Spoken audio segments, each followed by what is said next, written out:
attaqué le PLU, il a été débouté, que ça soit en déféré ou quoi que ce soit, en référé, il a été débouté. Hein. Et là, je veux dire, il y a une interdiction totale sur tout le territoire de la commune des carrières. C'est clair, c'est pour ça qu'on voulait qu'ils reprennent, qu'ils refassent un permis, une demande d'instruction de permis de construire, sous le contrôle du PLU. Mais il l'a fait et c'est pour ça que c'était calculé depuis longtemps.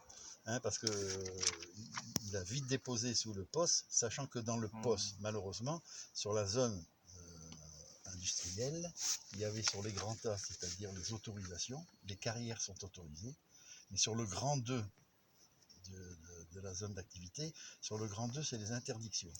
Dans les interdictions, c'est marqué tout bâtiment qui n'est pas lié à la pyrotechnie. Ça veut dire que les bâtiments administratifs du carrier, les installations pérennes de concassage, broyage, clivage sont interdites. Et nous, on se battait justement là-dessus. D'accord. Et ça, c'était même le poste, du coup, lui-même interdisait les bâtiments. Interdisait les bâtiments. Les bâtiments. Pas la carrière, mais les bâtiments. Parce que le grand 1, les carrières sont autorisées. Le grand 1, c'est les autorisations. Et le grand 2, c'est les interdictions. Je comprends. Le grand 1, on autorise les carrières, mais on interdit les bâtiments, sauf ceux qui sont liés à la pyrotechnie. Donc à Titanobel.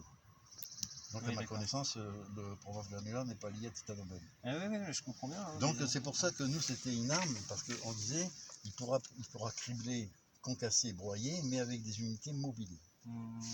Oui, du coup, ça l'embête. Ou alors à l'extérieur, mais passer 30 km le prix de la tonne double, un truc comme ça. Ça, donc ça n'avait plus de sens économiquement. Voilà, mais même à l'heure actuelle, parce que lorsque, et de source, je veux dire, de certains carriers, lorsqu'on dépasse 30 km de transport d'agrégat, on double le prix. Oui, donc d'accord. Et là, c'est le cas. Quel est l'intérêt? Où sont les grands chantiers? Le seul grand chantier qu'il pouvait y avoir en attente, c'est la ligne LGV. Ah oui, c'est pour ça qu'on parlait de la LGV, c'est parce que ça serait là le débouché. Voilà, donc est-ce qu'il avait pris... Un des arguments, c'est vrai que... Voilà. Et c'est pour ça, est-ce qu'il avait fait cette demande d'exploitation de la carrière Amazon dans le cadre d'un marché, je veux dire, pour les jeux vivants. Ça, c'est anticipé sur l'avenir. Oui, parce que c'est d'accord. Maintenant, c'est toujours pas, ça fait 25 ans qu'on en parle, mais je crois que dans 25 ans, on en parlera toujours. Oui, c'est ça. C'est le genre de projet, lui, qui on voit mal l'avenir, mais bon. Donc c'est pour ça, comme disait monsieur Alain, nous, la question qu'on se pose, c'est quel est le rôle de la DREAL? Oui, c'est ça, voilà. Est-ce que c'est un électron libre? Est-ce que c'est un État dans l'État? Est-ce que c'est une administration incontrôlable? Moi, je préciserais DREAL PACA et même DREAL VAR. Parce que on a cru comprendre qu'au niveau de la DREAL nationale, que nous avons rencontré notamment dans les cabinets des ministres et tout, ils n'entendaient pas forcément les mêmes sons de cloche.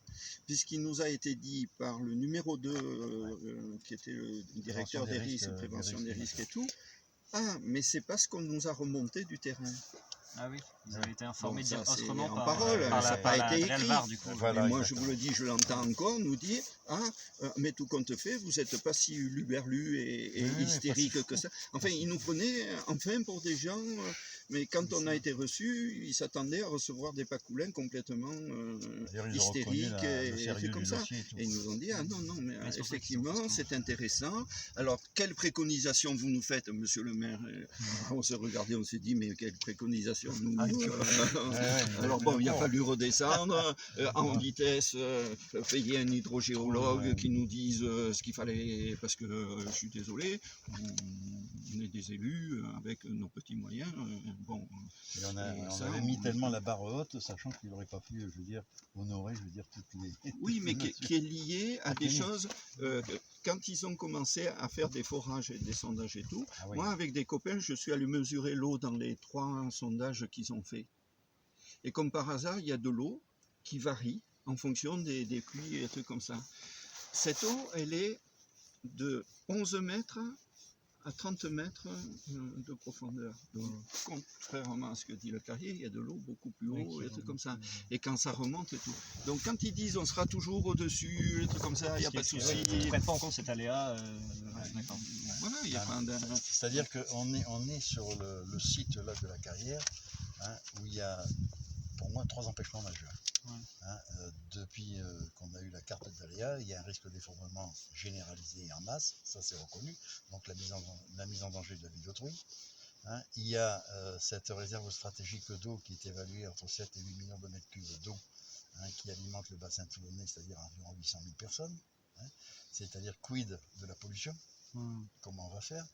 Et il y a les espèces et les habitats protégés. C'est-à-dire il y a 3 incidences majeures, on s'est assis dessus, sauf nous. Et j'en rajouterai une, c'est en cas de, soit par les tirs, soit les trucs comme ça, ou naturellement d'effondrement, des trucs comme ça, qu'est-ce qu'il en vient de la circulation des eaux aussi? Parce que c'est un truc qui n'est pas pris en compte, mais il y a des dossiers, je ne me rappelle plus, comme ça, pareil, des experts de l'État, du BRGM et tout, qui disent, attention, les circulations d'eau, un effondrement, ça fait, et il y a des sources qui sont asséchées, ou des alimentations qui peuvent disparaître, ou, surtout dans des karstes. C'est compliqué, hein. Personne, même les grands scientifiques, ne maîtrisent pas le fonctionnement des karstes. Hein. Bon, voilà. Donc, il y a un principe de précaution peut-être à se poser. C'est-à-dire que peut-être ça ne sera pas pollué parce que s'il y a un effondrement, mais ça sera dévié. Alors que devient la source des lacs? Que devient les assecs du Carami, dont une grosse partie alimente le lac de Carcès et donc l'aire toulonnaise à travers la station de Veolia des eaux eaux potables. Et quid, je veux dire, de la suite de l'exploitation de Titanobel. Oui, c'est ça, oui.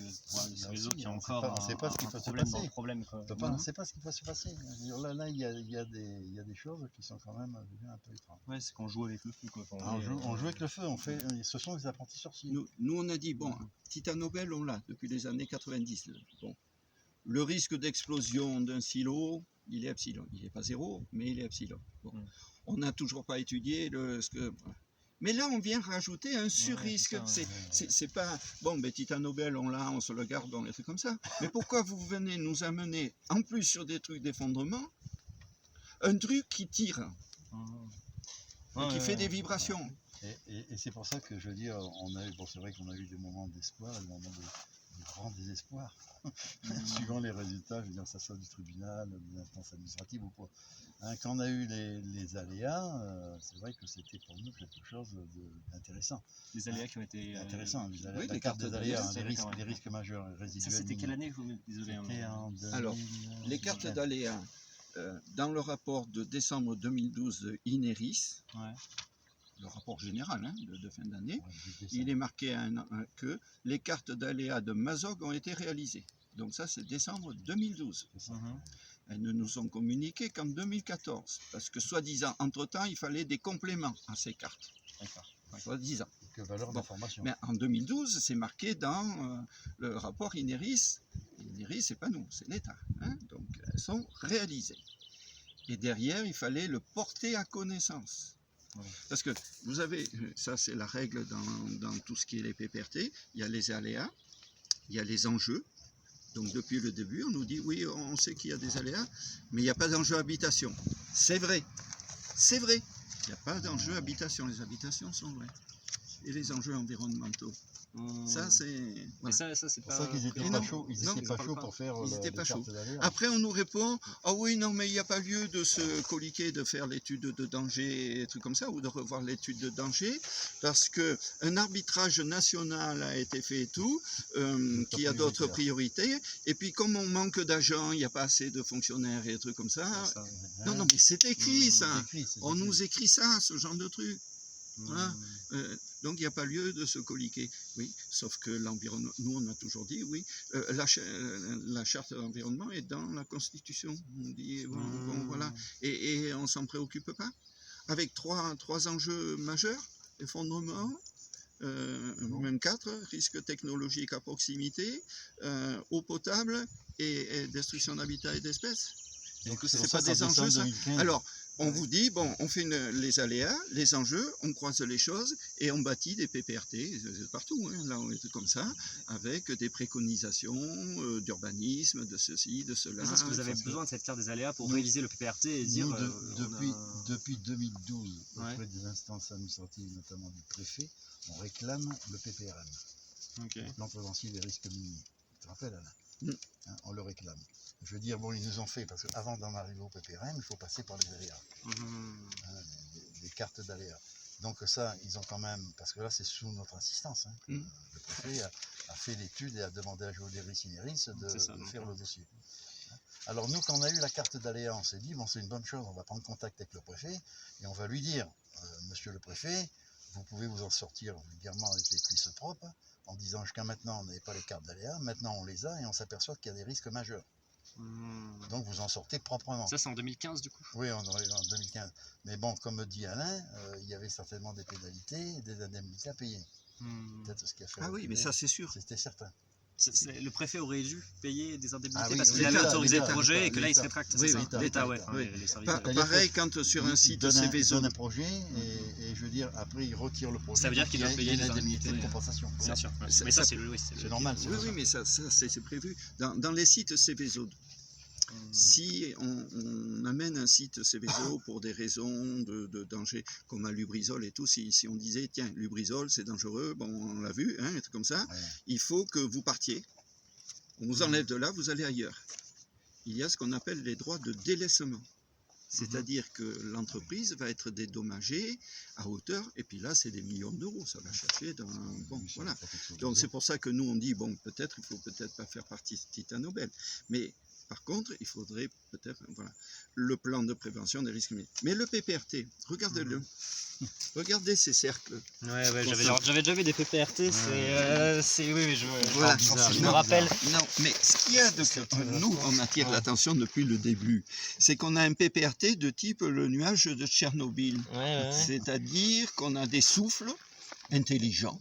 Oui, c'est ça qui sont... Voilà. Donc ça, c'est l'explosion à l'horizontale. Bon, ça voilà. Le silo pète, ici, il n'y a plus rien. Et puis, ce que vous dites, c'est qu'ils ne prennent pas en compte l'intérieur des sols, là. Enfin, ils sont que... Non, les sous-sols, c'est pas pris en compte. Ça, c'est pour le souffle à l'horizontale. Hein, c'est ça, les PPRT. Hein, c'est qu'est-ce qui se passe sur l'horizontalité autour de l'entreprise qui a un problème, etc. Bon. Alors, depuis Lubrizol, on a compris aussi que ce n'est pas simplement les enjeux habitation qui comptent. Hein. Le nuage qui est parti, qui est allé... Bon, voilà. Mais regardez, comme par hasard, petit à petit, ce souffle, il fait des angles droits. Il ne part pas comme ça. Il part et puis là, il dit non, tiens, là, j'y vais pas et je vais par là. Hein, voilà. Et quand on regarde... Pourquoi il y a les angles droits là quand on tourne? Mais ici, il y a les bâtiments qui seraient prévus pour la carrière et tout. D'accord. Il y a des bâtiments. Allez, on ne va pas les toucher. Ok. Vous avez compris?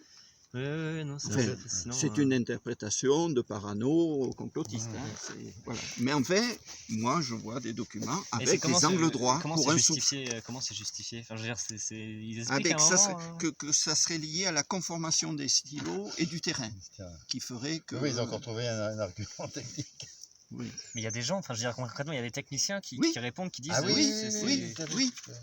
oui. D'accord. Oui. C'est là. Et nous, alors ça, on est d'accord que c'est l'Adréal, donc c'est ça, Adréal PACA. Donc c'est pour ça que vous dites, vous interrogez le rôle de l'Adréal là-dedans. Adréal PACA ou Adréal VAR? Parce que moi je ne comprends pas la différence. Principalement Adréal VAR. Ouais. Même PACA parce que... Oui, mais la PACA couvre. Oui, voilà. Parce qu'il y a des phénomènes PACA, tout ça, c'est Bussière. Alors, le problème, moi, nous, ce qu'on finit par dire, c'est pas forcément les services de l'État dans leur ensemble. Oui, bien sûr. Ce sont des personnes à l'intérieur des services de l'État qui... Voilà.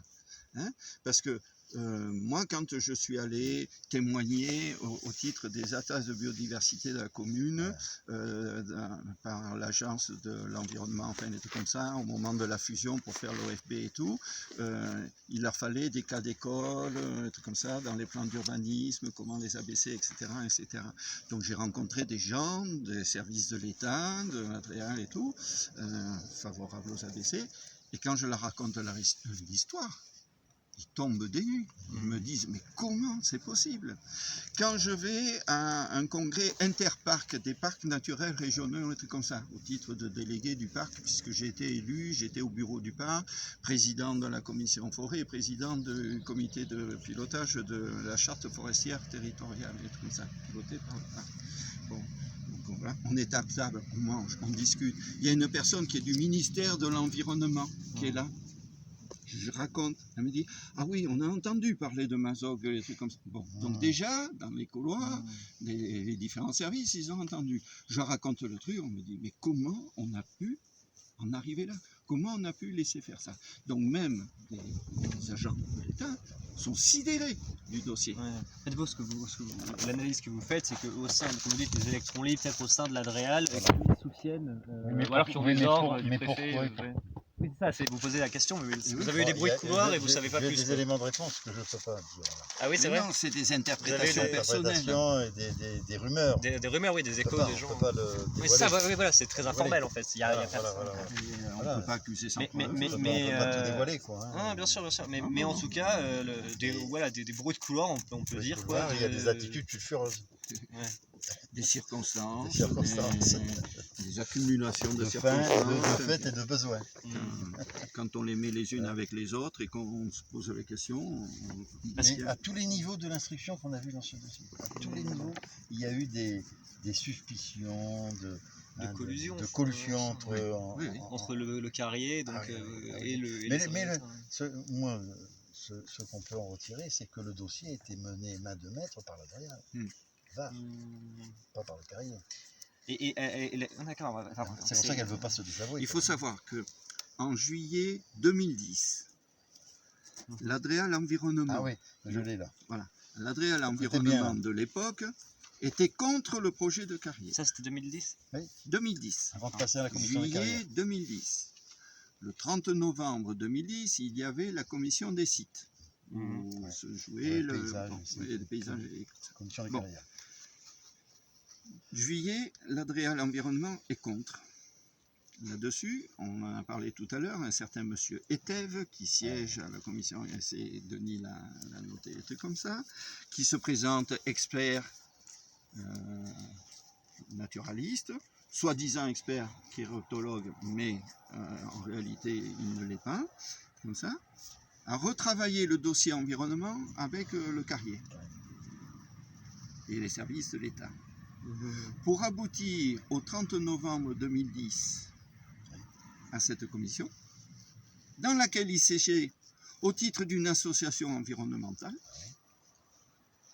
et qu'il a donc fallu, puisqu'il était jugé parti, qu'il quitte la séance au moment du vote, nous retirant une voix dans le collège des associations, etc. n'était pas du même avis que lui. D'accord. Ah oui. Alors qu'il aurait très bien pu se faire représenter, enfin ne pas siéger lui, mais être représenté. C'est l'association qui a 2 sièges, voilà, par sa remplaçante et tout comme ça, qui elle, voilà. Vous voyez comment on manipule des trucs. Donc, résultat, le vote, c'est joué à une voix en fait. À une voix. 6 voix pour le carrier et 5 voix pour... et 2 abstentions. Et 2 abstentions. Celle de la Chambre d'agriculture et celle du président de la commission qui était le sous-préfet de l'époque, M. de Mazières, et qui a dit en fin de séance, oulala, je vais dire à monsieur le préfet de bien réfléchir à 2 fois avant de se prononcer sur ce dossier. Et je ne me prononce pas, moi, sur un dossier aussi brûlant. Voilà. Il a dit ça? Le nom de ça, c'était le sous-préfet de l'époque. Oui, M. de Mazières, secrétaire général, président de la commission des carrières. Mais ça, c'est pas écrit dans les comptes rendus. Et comment vous savez? Par contre, c'est lui qui vous l'a dit. Ah oui, on était en séance. Ah oui, d'accord, vous étiez là. Vous siégez, vous. Oui, nous, on a le droit, le maire a le droit de vote. Voilà, donc, non, nous, on a entendu. Voilà. Et donc, M. Etève, comme me disait justement Alain, s'il avait été honnête, responsable et tout ce qu'on veut, et neutre et impartial, il se serait désisté 15 jours avant. Et comme par hasard, comme parlait Alain de l'Adréal Environnement PACA, au début d'année, ils étaient contre. Au moment du vote, ils étaient pour. Oui. Il y a eu un basculement de... Voilà, le dossier environnement avait changé, il était favorable au carrier. Voilà. C'est intéressant, enfin, ce que vous avez écrit, il y a un vrai truc de collusion. Ah oui, enfin, oui. Mais alors à démontrer, oui, effectivement. À démontrer, c'est pas évident. Mais c'est ça, d'accord, non, c'est intéressant. Il y en a qui parle. Sous la torture. Toujours problème. Il y en aura plusieurs qui parleront le jour où... Écoutez, c'est malheureux à dire, mais le jour où il y a un accident, moi je ne le souhaite pas, mais s'il venait à avoir un accident, et qu'il y a quelqu'un qui laisse la peau ou la santé ou des trucs comme ça, là on va retirer les fils de la pelote et tout, et il y en a peut-être quelques-uns qu'on va aller rechercher en leur disant, non mais attendez, ah oui mais c'est pas moi, là ça risque voilà. Mais ils jouent au poker, parce que c'est vrai que le risque d'accident il n'est pas à 100%. Mais il est voilà, donc on joue sur allez, on croise les doigts et pourvu qu'on c'est ça, qu'il arrive rien. Aujourd'hui, c'est qui a la responsabilité juridique du coup, au final? Genre, si là, demain, il y a un accident, c'est qui prend quoi, concrètement? Je crois que celui qui a accordé le permis, c'est le maire, du coup, maintenant, premièrement, et celui qui a accordé l'autorisation d'exploitation, le préfet. Ouais. C'est pour ça que vous avez toujours dit non. Toujours opposé, et j'ai même déclaré publiquement que jamais je ne signerai un document d'urbanisme s'il y avait un risque de danger à la vie d'autrui, s'il y avait un risque de pollution de l'eau et d'attaque sur les espèces ou les habitats protégés. J'ai dit jamais. Et je l'ai même dit en séance lorsque j'ai interpellé Nicolas Hulot aux Arcs. Je lui ai même posé la question. Je lui ai dit, qui de vous, de moi, du préfet et du juge sera responsable? J'ai dit certainement pas moi. Ça, je l'ai en écrit. Certainement pas moi, parce que moi, je ne signerai jamais un tel document. J'ai oublié de la tirer, la lettre. Hein. Ouais, tu l'as pas tirée? Non, je n'ai pas tiré. Du coup, juste sur si on peut revenir sur la chronologie de ce permis de construire, parce que vous avez parlé de plusieurs pressions à différents moments et de différentes intensités, est-ce que vous pouvez juste me résumer et me dire les dates, quoi, les dates, à peu près, hein, si ce n'est les occurrences. Le permis initial, c'était en 2012. Nous sommes en 2012. Nous, on a refusé le permis.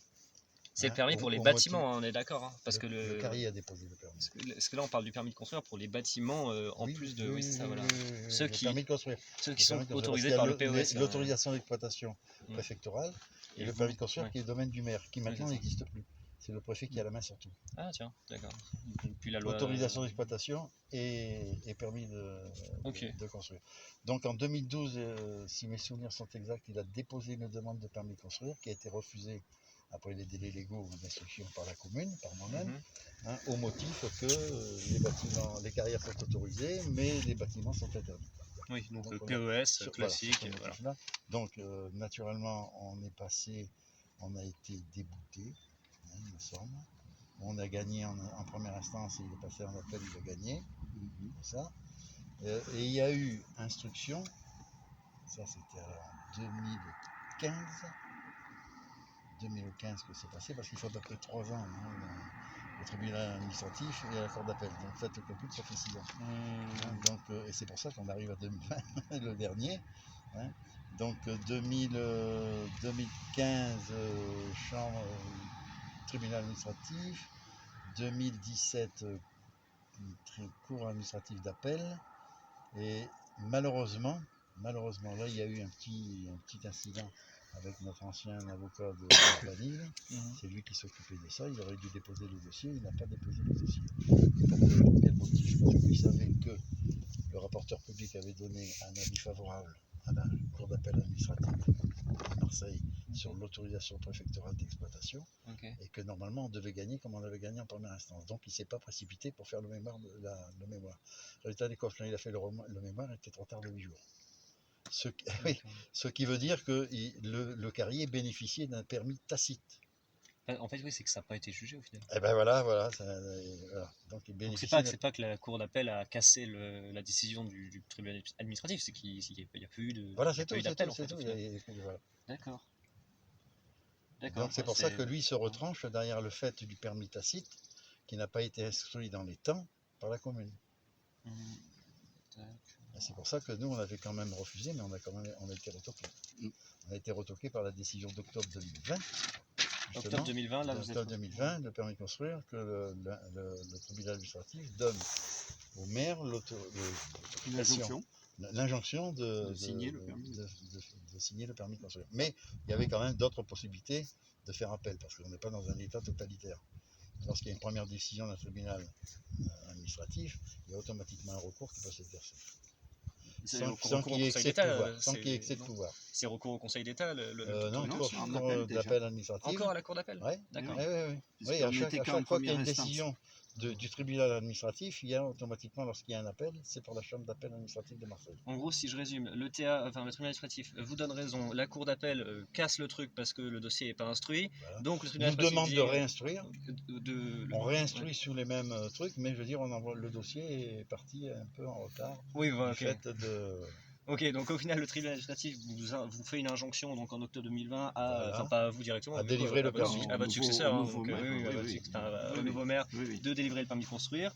Là, il pourrait faire un recours. Il y a toujours moyen de mais il ne l'a pas fait parce qu'ils se sont laissés impressionner, parce qu'ils ont eu la pression, parce qu'ils arrivaient sur la patate chaude, mais bon, voilà, ils héritaient. Parce qu'il a eu des pressions, oui, c'est ce qu'il écrit sur le site de la mairie, il y a une lettre. Ça, nous, on veut bien l'entendre et tout. Après, c'est une c'est-à-dire nouveau maire en peu de temps, je veux dire, il a été intimidé, alors que bon, je veux dire, un représentant de l'État, parce qu'il ne faut pas oublier quand même que les réunions se sont passées en sous-préfecture de Brignoles, y assistait le maire de Mazog, le Carrier et les sous-préfets. Il faut m'expliquer le rôle des uns et des autres. Parce que le maire, le préfet n'a pas s'immiscer, je veux dire, dans les affaires de la commune, et le parti pour le Carrier. D'accord. D'accord, c'est qu'il y avait des... Et donc il lui a dit mise sous tutelle, mais la mise sous tutelle, comme j'ai dit tout à l'heure, ça ne se fait pas comme ça. Il faut d'abord être en difficulté financière, sauf que les comptes étaient bien. Ce qui n'est pas le cas. Vous avez eu des pressions similaires quand vous étiez en mandat? Ah oui, la pression, oui. C'est ça, ouais. Est-ce que vous pouvez me donner un exemple au moins le coup justement de la réunion où tu étais impliqué, où le préfet a pointé du doigt M. Darmuzon en disant vous faites le mauvais choix de vous positionner contre l'administration. D'accord, ça c'est le sous-préfet qui fait... Oui, Monsieur Yedou, c'était une commission de suivi de site. Alors à l'époque, c'était encore un clic. Et sachant que avant cette réunion, j'avais eu un rendez-vous avec lui pour solliciter justement l'aide de l'État, c'est-à-dire la DETR, la dotation pour l'école des territoires ruraux, demandant comme on n'avait jamais fait, je demande s'il pouvait nous aider pour la construction d'un école. Il m'a dit il n'y a aucun souci. Mais ce petit clash qu'il y a eu là a eu pour effet, il m'a vu 15 jours après, il m'a dit mon cher monsieur, j'ai rien pu faire. Donc j'ai fait un courrier à M. Cazeneuve. 15 jours après, on avait la réponse, il rétablissait la situation en ponctionnant, naturellement, en n'ayant pas la somme espérée, mais un retranché de 200 ou 300 000 euros. Ça, c'est en quelle année? 2013. Parce que vous étiez allé le... 2013. Oui, je pense que c'est 2013. 2013 parce que l'école, on a commencé en 2014-2015. Parce que vous avez fait une réunion, vous, avec le sous-préfet, pour dire, pour réaffirmer votre position. Autour du site Titanobel, il y a chaque année, comme autour de tout site Céveso, alors maintenant ça s'appelle CSS, Comité de suivi de site, et avant c'était les CLIC, Comités locaux d'information et de concertation. Voilà. Les acronymes. Où il y a la commune, les services de l'État, l'industriel, les communes concernées, des associations environnementales et comme ça. Voilà. C'était à cette occasion-là. À l'époque, comme je l'ai expliqué tout à l'heure, c'est le président qui avait la main sur... nous étions assistés d'un organisme qui s'appelle le CIPRE, qui sert de secrétaire dans beaucoup de ces réunions comme ça, qui soumettait l'ordre du jour aux différentes personnes, mais à l'époque, c'était le président qui déterminait l'ordre du jour. Et le sous-préfet Guédou, de son propre chef, avait fait annuler 2 fois l'ordre du jour. Et comme avec la stratégie de étant président, j'avais la main sur la conduite de réunion, y compris sur le préfet, j'ai fait voter par l'Assemblée la remise à l'ordre du jour, et ça ne lui avait pas plu. Maintenant, ça ne peut plus se passer. Pourquoi? Parce que l'ordre du jour, la composition des comités de suivi de site et tout, a changé. Maintenant, il y a 5 collèges. Le collège de l'industriel, le collège de l'administration, le collège des membres du personnel d'entreprise, le collège des collectivités et le collège des associations environnementales. Chaque collège a 20% des voix. Faites le calcul. 20% des voix. Nouvelle employée administration. Voilà. Bon. C'est plié. Donc quand vous avez l'administration, l'industriel et les représentants du personnel, mais les représentants du personnel à Titanobel, ils sont 3. 2 ou 3. Bon. S'ils votent contre comme ça, on va savoir qui a voté contre. Hein. C'est pas comme à La Vera ou à Brest ou les trucs comme ça où il y a les syndicats, les ceci, les cela. Bon, mais là on n'est pas dans le même cas de figure. Hein. Bon, donc ça veut dire. Et l'ordre du jour doit être fait avec le bureau de chaque représentant des collèges. Donc on peut plus. Ça se passe plus comme ça. Mais malgré ce. Et là encore, vous parlez de pression. Monsieur Laborde, donc, j'ai dit comme ça, en décembre 2019, sur le comité de suivi de site et tout, a de lui-même, tout seul, un membre de l'ADREAL, donc voilà, au titre du collège administratif, décidé de supprimer de l'ordre du jour, comme ça, sans que ça ait fait la navette entre les différents collèges, etc. Et sans qu'il y ait eu accord de... Si je comprends bien, à partir là de octobre 2020, la date où le nouveau maire donne le permis de construire, il y a un sentiment de bon, c'est perdu, quoi. C'est fini. Les projets sont lancés, les travaux commencent. Et ça, au final, cette occupation, c'est vraiment un second souffle, quoi. C'est quelque chose qui n'était pas du tout attendu. Entre octobre il y a ça qui est un second souffle, et le fait de l'instruction du procureur suite, je pense, au dépôt de la visite de l'inspection environnement de l'OFB. Oui, mais ça, on ne sait pas où ça en est. Donc, non, on ne sait pas où ça en est. Voilà. L'OFB, ça peut durer. Oui, mais c'est nos seuls espoirs.